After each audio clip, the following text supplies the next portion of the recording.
गया है। ये संसार का नियम है, परिवर्तनशील, बदलता रहता है। लेकिन जो न बदलने वाला है वह है आत्मा। अगर वो भी बदल जाता तो मेरे को याद भी नहीं रहता कि मैं यहाँ पर इतने साल बाद यहाँ पर आ रहा हूँ। वो सब बदलता है, लेकिन स्थायित्व किन में है? जो जीव है, आत्मा है, उनमें स्थायित्व है। जो याद करता है, याद करने वाला अभी भी याद करता है। आप बचपने में थे, किन के साथ में पढ़ने जाते थे, किन के साथ में खेलते थे, वो आम का बगिया याद है। दोपहर को आम तोड़ने जाते थे और घर के लोग डांटते थे, अरे न जाओ, लू लग जाएगी, धूप लग जाएगी, लेकिन कहाँ, तभी छुप करके जाते थे। वह याद है। वो याद कौन कर रहा है? चेतन जीव याद कर रहा है। शरीर तो बदलता रहता है। विज्ञान मानता है कि 7 साल में शरीर के सभी अंग बदल जाते हैं, सभी कोशिकाएं बदल जाती है, A to Z। लेकिन उन बदलाव को देखने वाला चेतन जीव वो नहीं बदलता है। हम लोग सो भी जाते हैं ना, तो भी चेतन जीव जागते रहता है। कबीर साहब ने कहा है कि जागृत रूपी जीव है, शब्द सुहागा सेत, जर्द बूंद जल कूक ही कहीं कबीर कोई देख। ये जीव कैसा है? जागृत रूप है। हम लोग कहते हैं हम लोग सो गए, ये शरीर सोता है, जीव नहीं सोता है। अगर जीव सो जाए, आत्मा सो जाए, तो कोई पुकारेगा तो उत्तर देने वाला नहीं रहेगा, क्योंकि वो भी सो गया। चेतन जीव जागते रहता है, क्योंकि उसका स्वरूप जागृत रूप है। जिसका जो स्वरूप होता है उससे वो अलग नहीं होता है। जैसे पानी का जो स्वरूप कैसा है? शीतलता का है। अपनी शीतलता कभी वो छोड़ता नहीं है। कैसे नहीं छोड़ता है? गरम आग जल रही हो और गरम गरम पानी डालो तो आग जलेगा कि बुझ जाएगा? बुझ जाएगा ना। क्यों बुझ जाएगा? क्योंकि पानी का स्वभाव शीतल है। अगर शीतल ना होता, गरम गरम पानी रही तो जल रहा है, ऐसा कहते हैं ना। जलता हुआ दिखते हुए भी वो बुझाता है। देखो आप लोग इंजन में, चाहे डीजल इंजन हो चाहे ट्रैक्टर हो, उसमें पानी भरते हैं, वो पानी खौलता रहता है तो भी इंजन को ठंडा करता है। क्यों? क्योंकि उसका स्वभाव शीतलता का है। ऐसे ही जीव का स्वभाव जागृत रूप है, ज्ञान रूप है, वो अखंड है और खंडित होना चाहता ही नहीं है। हम लोग शांति क्यों चाहते हैं? क्योंकि हमारा जो स्वरूप है वो शांति का है। जीव का जो स्वरूप है वो शांतिमय है। बस ऊपर से आवरण ये लग जाता है। जैसे अभी बादल है ना, तो बदली आ गई बीच में।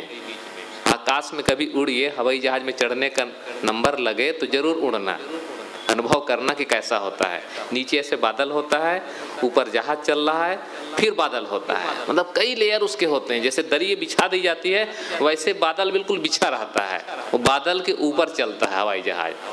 और जहाँ बादल बीच में आ जाता है तो हवाई चलाने वाले उसको ऊंचा नीचे करते रहते हैं। तो ऐसे ही ये आवरण आ जाता है, जीव के ऊपर आवरण, ये माया का आवरण, ये मोह का आवरण। जब आवरण आ जाता है तो कुछ सुझाई नहीं पड़ता है, क्योंकि सूर्य तो चमक रहा है। सूर्य थोड़े धूमिल हो गया है, सूर्य धूमिल नहीं है, बस नीचे उसका आवरण आ गया।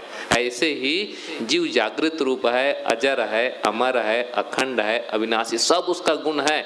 लेकिन जब माया का आवरण आता है ना, तो सब लगता है कि मैं वही रूप हूँ। क्रोध आता है तो जीव को लगता है कि मैं तो क्रोधमय ही हूँ, बिल्कुल उसी रूप में, भूल जाता है अपने आप को।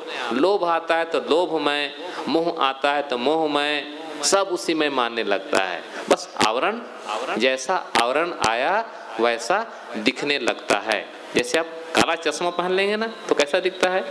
सामने वाला पूरा काला ही काला। हरा चश्मा पहन लिया तो हरा ही हरा। एक विनोदी एक प्रसंग है, एक किसान था तो बढ़िया छोटा सा घोड़ा खरीद करके लाया। तो घोड़ा को बड़े प्रेम से पाला। छोटा था तो थोड़ा खाता था, तो हरी हरी घास उसको काट काट करके खिलाता था। अब बड़ा घोड़ा बड़ा हो गया, आदत उसकी हो गई हरा हरा खाने की। अब बड़ा हो गया तो कहाँ तक गट्ठर घास काट करके लाए। अब वो जैसे आप लोग पैरा दे देते ना, वैसे पैरा दे दे सूखा, तो वो खाता ही नहीं था। बड़ा परेशान कि खाता ही नहीं है। एक पशु चिकित्सक के पास गया कि भाई घोड़ा हमारा कुछ खाता ही नहीं है, जितना सूखा भूसा देता हूँ खाता ही नहीं है। अब बचपन में था तो हरी हरी घास देता था, अब मैं कहाँ उतना घास दे सकूँ।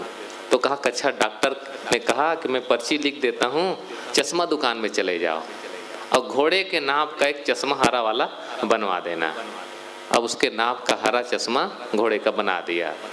कोई चश्मा, कोई घोड़े होते हैं उनको खूब सजाए रहते हैं, तो घोड़े को उन्होंने चश्मा पहना दिया। तो लोगों ने कहा यार आदमी तो फैशन करता है, आपका घोड़ा भी फैशन करता है क्या? तो कहे नहीं भाई साहब वो बात नहीं है, डॉक्टर साहब ने बताया तो चश्मा पहना दिया हूँ।